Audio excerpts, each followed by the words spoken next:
Ассалаумағалейкум, кереметтей осындай музыкалық кәсіби тайтұяқты сіздерге қазір жасап көрсететін боламын. Ендеше кеттік. Осындай қалыңдығы 10 сантиметрлік төртбұрышты ағаштан тайтұяқты жасап шығатын боламыз.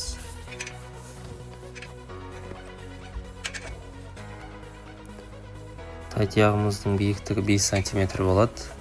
Сондықтан осылай өлшеп аламыз.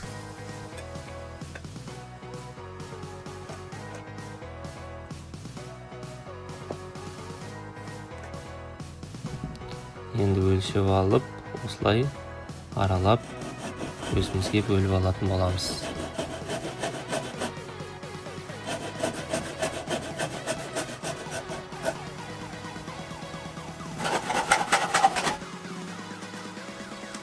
Осы 5 сантиметр қалыңдықта өзімізге ағашты кесіп алдық. Енді осыған тайтұяқтың эскизін сызамыз. Алдымен осылай тайтұяқтың астыңғы бөлігі сызылады.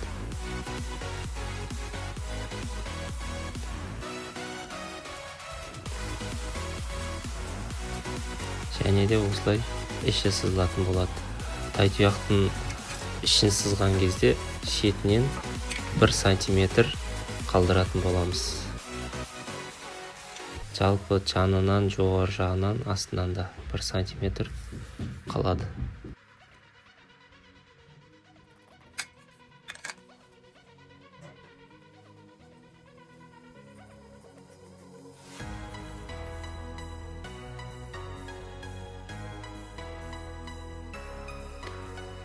Тайтұяғымыздың қалыңдығы да 1 сантиметр болады. Енді тайтұяқтың ортасын осындай сверломен тесіп аламыз.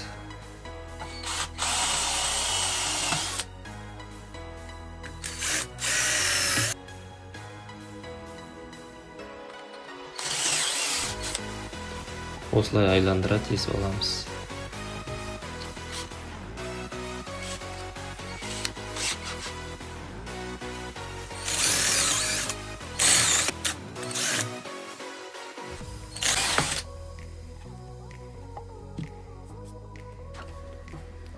Енді қашаудың көмегімен ортасындағы ағашты алып тастаймыз.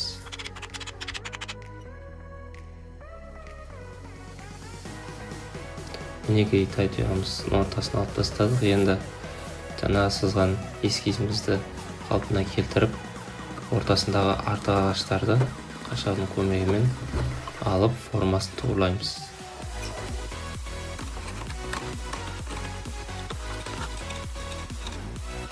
Мінекей ортасын осылай дайындап алдық. Енді келесі кезекте тайтұяғымыздың сыртындағы артық ағашты алып тастайтын боламыз.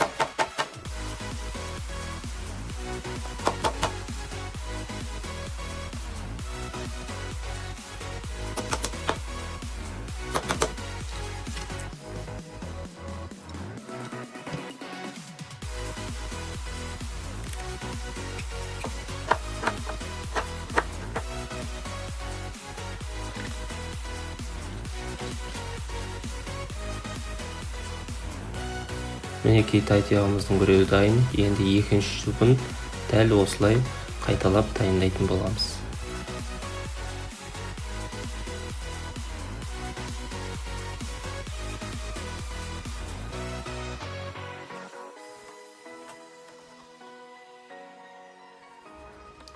Мінекей екінші тайтұяғымызды да дайындадық. Енді тайтұяғымыздың жоғары жағынан 1 сантиметр көлемінде кесіп алып тастайтын боламыз.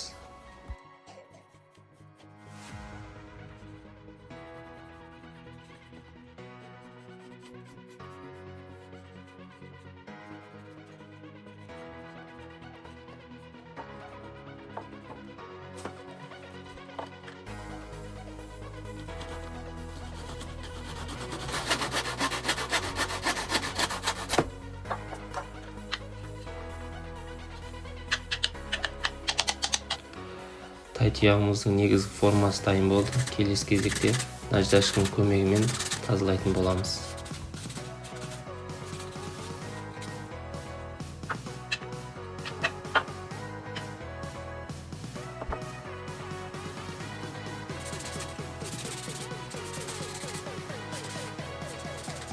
тай тұяғымызды 2 түрлі наждашкамен тазалап болдық. Енді келесі кезекте сыртын осындай яхтовый лак деген лакпен бояймын. Бұл түсі қарашыл болады және де лагы өте әдемі.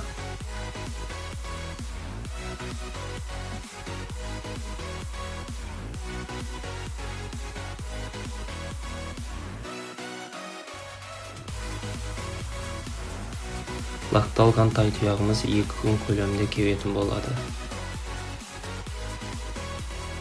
Мінекей тай тұяғымыз кеуіп дайын болды. Енді келесі кезекте тай тұяғымыздың жоғары жағына кожамен қаптайтын боламыз. Менде қарапайым осындай кожа. Енді осы кожаның үстіне тай тұяғымызды қойып, негізгі формасын сызып аламыз. Тай тұяқтың жанына 1 сантиметр артығымен шығу қажет болады, себебі қазір клейіміз жақсы отыру үшін.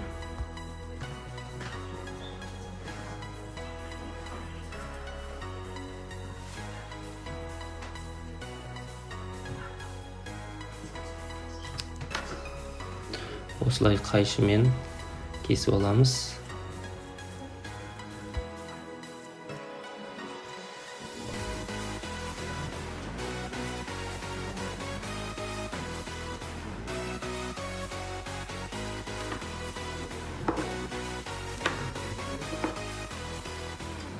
Клей енді аффикс клей, қарапайым.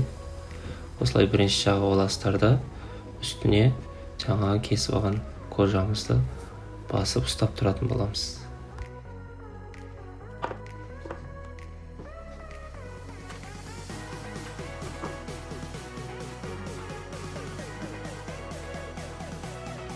Осылай әр бұрышын аса ұқыптылықпен әдемілеп клейлеп шығатын боламыз.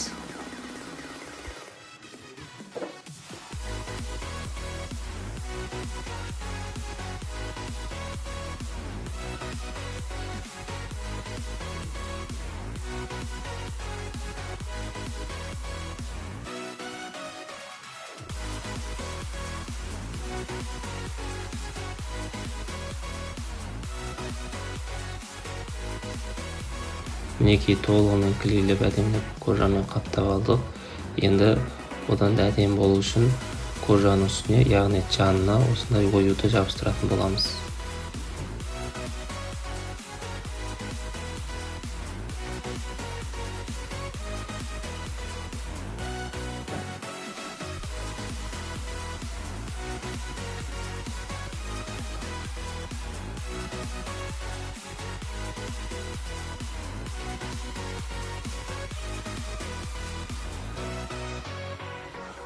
Оюдың көлемі 1,5 сантиметр.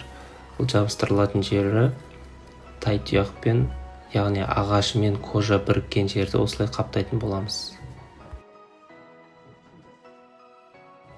Клейді тек ою жабыстыратын жерге ғана жағу қажет. Артық жағуға болмайды.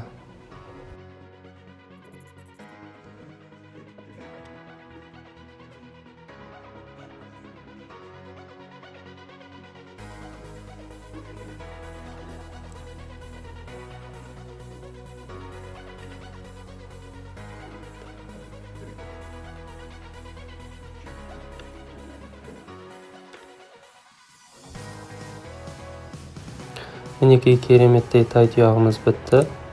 Лайк басып, комментария жазып, арнамызға тіркелуді ұмытпаңыз.